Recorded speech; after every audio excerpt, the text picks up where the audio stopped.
ಓ ಬಂದ್ರಾ? ಬನ್ನಿ ಬನ್ನಿ. ಕೆಲವು ಸಿನಿಮಾಗಳು ನಿರೀಕ್ಷೆಯನ್ನು ಮೂಡಿಸಿ ಅಷ್ಟೇ ದೊಡ್ಡ ಮಟ್ಟದ ಸಕ್ಸಸ್ಸನ್ನು ಕಾಣ್ತವೆ. ಬಟ್ ಕೆಲವು ಸಿನಿಮಾಗಳು ನಿರೀಕ್ಷೆಯನ್ನು ಮೂಡಿಸಿದ್ರೂ ಕೂಡ ರಿಲೀಸ್ನ ನಂತರ ಅವುಗಳು ಹಾಕಿರುವ ಬಜೆಟನ್ನು ಕೂಡ ತೆಗೆದುಕೊಳ್ಳೋಕೆ ಕಷ್ಟಪಡ್ತವೆ. ಹಾಗಿದ್ರೆ ಈ ವಿಡಿಯೋದಲ್ಲಿ ರಿಲೀಸ್ಗೂ ಮುಂಚೆ ನಿರೀಕ್ಷೆ ಮೂಡಿಸಿ ರಿಲೀಸ್ನ ನಂತರ ಹಾಕಿರುವ ಬಜೆಟನ್ನು ಕೂಡ ತೆಗೆದುಕೊಳ್ಳಲಾಗದೆ ಡಿಸಾಸ್ಟರ್ ಆದಂತಹ ಸೌತ್ ಇಂಡಿಯನ್ ಸಿನಿಮಾಗಳು ಯಾವ್ಯಾವು ಅನ್ನೋದನ್ನು ನೋಡೋಣ. ಅದಕ್ಕೂ ಮುಂಚೆ ಚಾನಲ್ಗೆ ಹೊಸಬರಾಗಿದ್ದರೆ ಚಾನಲನ್ನು ಸಬ್ಸ್ಕ್ರೈಬ್ ಮಾಡಿಕೊಂಡು ಪಕ್ಕದಲ್ಲಿರೋ ಗಂಟೆಯನ್ನು ಕೂಡ ಬಾರಿಸ್ಬಿಡಿ.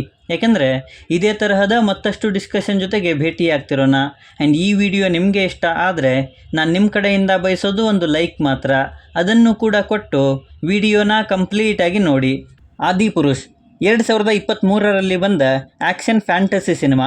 ಓಂ ರಾವತ್ ಅವರು ಈ ಸಿನಿಮಾನ ಡೈರೆಕ್ಷನ್ ಮಾಡಿದರು. ಸಿನಿಮಾದಲ್ಲಿ ಪ್ರಭಾಸ್, ಸೈಫ್ ಅಲಿ ಖಾನ್, ಕೃತಿ ಸನೋನ್ ಅವರು ಮುಖ್ಯ ಪಾತ್ರದಲ್ಲಿ ಕಾಣಿಸಿಕೊಂಡಿದ್ದರು. ಪುವರ್ VFX ಆ್ಯಂಡ್ ಅಷ್ಟೇ ಕಳಪೆ ಕಾಸ್ಟಿಂಗ್ ಪ್ರೆಸೆಂಟೇಷನ್ ಇತ್ತು. ರಿಲೀಸ್ಗೂ ಮುಂಚೆ ಪ್ಯಾನ್ ಇಂಡಿಯಾ ಲೆವೆಲಲ್ಲಿ ಭಾರೀ ಸದ್ದನ್ನು ಈ ಸಿನಿಮಾ ಮಾಡಿತ್ತು. ಆ್ಯಂಡ್ ಸಿನಿಮಾ ಬೇಸ್ಡ್ ಆನ್ ರಾಮಾಯಣದ ಮೇಲೆ ಇದ್ದಿದ್ದರಿಂದ ಎಕ್ಸ್ಪೆಕ್ಟೇಷನ್ಸ್ ಕೂಡ ಜಾಸ್ತಿನೇ ಇದ್ವು.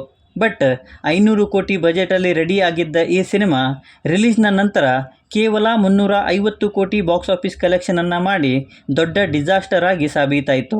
ಕಬ್ಜಾ 2023ರಲ್ಲಿ ಬಂದ action crime cinema. R Chandru ನಿರ್ದೇಶನ, ಉಪೇಂದ್ರ, ಕಿಚ್ಚ ಸುದೀಪ್, ಡಾಕ್ಟರ್ ಶಿವರಾಜ್ ಕುಮಾರ್ ಅವರ ಮುಖ್ಯ ಪಾತ್ರದಲ್ಲಿ ಈ ಸಿನಿಮಾ ಬಂದಿತ್ತು. ರಿಲೀಸ್ಗೂ ಮುಂಚೆ KGF ರೇಂಜಿಗೆ ಸದ್ದು ಮಾಡಿ ಭಾರೀ ಎಕ್ಸ್ಪೆಕ್ಟೇಷನ್ಸನ್ನು ಕ್ರಿಯೇಟ್ ಮಾಡಿತ್ತು. ಯಾಕೆಂದರೆ ಕನ್ನಡದ 3 ಸ್ಟಾರ್ ನಟರು. ಆ್ಯಂಡ್ ಆಗ ತಾನೇ KGF ಸಿನಿಮಾ 1250 ಕೋಟಿಗೂ ಅಧಿಕ ಬಾಕ್ಸ್ ಆಫೀಸ್ ಕಲೆಕ್ಷನನ್ನು ಮಾಡಿತ್ತು.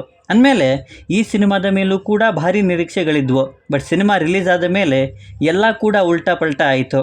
120 ಕೋಟಿ ಬಜೆಟಲ್ಲಿ ರೆಡಿಯಾದ ಈ ಸಿನಿಮಾ ಬಾಕ್ಸ್ ಆಫೀಸ್ನಲ್ಲಿ ಕೇವಲ 34.5 ಕೋಟಿ ಬಾಕ್ಸ್ ಆಫೀಸ್ ಕಲೆಕ್ಷನನ್ನು ಮಾಡಿತ್ತು. ಆ್ಯಂಡ್ ಆಡಿಯನ್ಸ್ಗಳನ್ನು ದೊಡ್ಡದಾಗಿ ಡಿಸಪಾಯಿಂಟ್ ಮಾಡಿ ಡಿಸಾಸ್ಟರ್ ಸಾಬೀತಾಯಿತು. ಸ್ಕಂದ 2023ರಲ್ಲಿ ಬಂದ ಆ್ಯಕ್ಷನ್ ಥ್ರಿಲ್ಲರ್ ಸಿನಿಮಾ.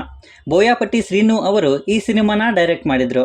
ಸಿನಿಮಾದಲ್ಲಿ ರಾಮ್ ಪೋತಿನ್, ಶ್ರೀಲೀಲಾ ಅವರು ಮುಖ್ಯ ಪಾತ್ರದಲ್ಲಿ ಕಾಣಿಸಿಕೊಂಡಿದ್ದರು. ಬೋಯಾಪತಿ ಅವರ ಹಳೆ ಸಿನಿಮಾಗಳ ಹಾಗೆಯೇ ಆ್ಯಕ್ಷನ್ ಬಿಟ್ಟರೆ ಸಿನಿಮಾದಲ್ಲಿ ಮತ್ತೇನೂ ಕೂಡ ಇರಲಿಲ್ಲ. ರಿಲೀಸ್ಗೂ ಮುಂಚೆ ಆಡಿಯನ್ಸ್ಗಳಿಂದ ಭಾರೀ ಎಕ್ಸ್ಪೆಕ್ಟೇಷನ್ಸನ್ನು ಈ ಸಿನಿಮಾ ಪಡ್ಕೊಂಡಿತ್ತು. ಬಟ್ ಪ್ರಾಪರ್ ಕಥೆ ಇಲ್ಲದ ಕಾರಣದಿಂದ ಆಡಿಯನ್ಸ್ಗಳನ್ನು ರಿಲೀಸ್ ಆದ ಮೇಲೆ ತುಂಬಾ ಡಿಸಪಾಯಿಂಟ್ ಮಾಡಿತ್ತು. ಅದರಲ್ಲೂ 95 ಕೋಟಿ ಬಜೆಟಲ್ಲಿ ರೆಡಿಯಾದ ಈ ಸಿನಿಮಾ ಬಾಕ್ಸ್ ಆಫೀಸ್ನಲ್ಲಿ ರಿಲೀಸ್ನ ನಂತರ ಕೇವಲ 59 ಕೋಟಿ ಬಾಕ್ಸ್ ಆಫೀಸ್ ಕಲೆಕ್ಷನ್ ಮಾಡಿ ಡಿಸಾಸ್ಟರ್ ಸಾಬೀತಾಯಿತು. ಕ್ರಾಂತಿ ಇದೊಂದು action drama cinema. V Harikrishna ಅವರ ನಿರ್ದೇಶನ ಈ ಸಿನಿಮಾಗಿತ್ತು. ದರ್ಶನ್ ಮತ್ತು ರಚಿತಾ ರಾಮ್ ಅವರು ಮುಖ್ಯ ಪಾತ್ರದಲ್ಲಿ ಕಾಣಿಸಿಕೊಂಡಿದ್ದರು. ಆ್ಯಂಡ್ ಸಿನಿಮಾದ ಮೇಲೆ ಭಾರೀ ನಿರೀಕ್ಷೆಗಳು ಸಹ ಇದ್ದವು. ಬಟ್ ಸಿನಿಮಾ ರಿಲೀಸ್ ಆದ ಮೇಲೆ ಅದೇ ರುಟೀನ್ ಕಥೆ ಆ್ಯಂಡ್ ಅಷ್ಟೇ ಓಲ್ಡ್ ಪ್ರೆಸೆಂಟೇಷನ್ ಇತ್ತು. ಮತ್ತು ಅದರಿಂದ ಸಿನಿಮಾ 50 ಕೋಟಿ ಬಜೆಟಲ್ಲಿ ರೆಡಿಯಾಗಿದ್ದರೂ ಕೂಡ ಬಾಕ್ಸ್ ಆಫೀಸ್ನಲ್ಲಿ ಕೇವಲ 41 ಕೋಟಿ ಬಾಕ್ಸ್ ಆಫೀಸ್ ಕಲೆಕ್ಷನನ್ನು ಮಾಡಿ ಫ್ಲಾಪ್ ಆಯಿತು. ಏಜೆಂಟ್ ಸುಂದರ್ ರೆಡ್ಡಿ ನಿರ್ದೇಶನದ action thriller cinema. Akhil Akkineni, Mammootty ಅವರು ಮುಖ್ಯ ಪಾತ್ರದಲ್ಲಿ ಕಾಣಿಸಿಕೊಂಡಿದ್ದರು. ಸುರೇಂದರ್ ರೆಡ್ಡಿ ಅವರ ಹಿಂದಿನ ಲೈನ್ಅಪ್ಸನ್ನು ನೋಡಿ ಈ ಸಿನಿಮಾದ ಮೇಲೆ ನೆಕ್ಸ್ಟ್ ಲೆವೆಲ್ನ ಹೈಪ್ ಇತ್ತು. ಬಟ್ ಸಿನಿಮಾ ರಿಲೀಸ್ ಆದಮೇಲೆ ಅಟ್ಟರ್ ಫ್ಲಾಪ್ ಆಗೋಯಿತು. 85 ಕೋಟಿ ಬಜೆಟಲ್ಲಿ ರೆಡಿಯಾದ ಈ ಸಿನಿಮಾ ರಿಲೀಸ್ಗೂ ನಂತರ ಕೇವಲ 8.5 ಕೋಟಿ ಬಾಕ್ಸ್ ಆಫೀಸ್ ಕಲೆಕ್ಷನ್ ಮಾಡಿ ದೊಡ್ಡ ಡಿಸಾಸ್ಟರ್ ಆಗಿ ಸಾಬೀತಾಯಿತು. ಇಂಡಿಯನ್ 2 ಇದು ಶಂಕರ್ ಅವರ ನಿರ್ದೇಶನದಲ್ಲಿ ಬಂದಿರೋ ಸಿನಿಮಾ.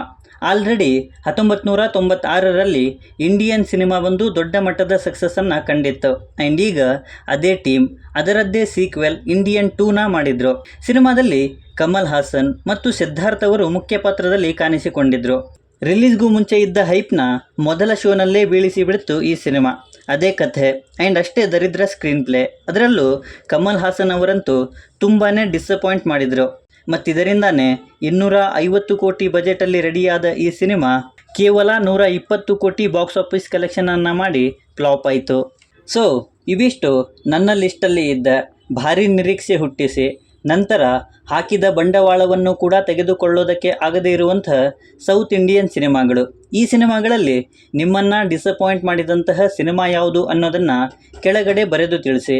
ಮತ್ತು ಈ ವಿಡಿಯೋ ನಿಮಗೆ ಇಷ್ಟ ಆಗಿದ್ದರೆ ದಯವಿಟ್ಟು ನನ್ನ ಚಾನಲನ್ನು ಸಬ್ಸ್ಕ್ರೈಬ್ ಮಾಡಿಕೊಂಡು ಸಪೋರ್ಟ್ ಮಾಡಿ. ಕೊನೆಯಲ್ಲಿ ಸಿಗ್ತಾ ಇರೋಣ.